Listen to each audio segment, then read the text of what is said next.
So the BBC wants permanent power. That's right. The BBC has just responded to the government's consultation about its future, and what they're asking for is pretty extraordinary. Next year, the BBC's Royal Charter comes up for renewal, if you didn't know. That's basically the operating licence for the corporation. It gets reviewed every 10 years, and it's the one moment when the government actually has leverage over the organisation. And this has been the system since 1927. But now the BBC leadership wants to change that completely. Outgoing Director General Tim Davie has effectively asked for the BBC to be given a permanent charter.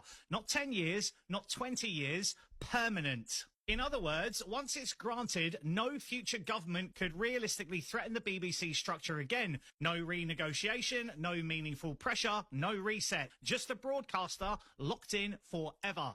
And it doesn't stop there. The BBC also wants the power to appoint its own board members without government involvement. Right now, ministers still have a say over some of those appointments, which is one of the few ways elected officials can influence the organisation, which I would say is wholly the problem. But technically, if you remove that and the BBC becomes largely self-governing, it chooses its own leadership, it oversees its own direction, and it answers to, well, mostly itself, which I believe it already does anyway. Now let's add the third part of that, money. The licence fee system is already struggling because more households are opting out. The BBC says it's facing around 1.1 billion in lost revenue. So instead of a voluntary subscription,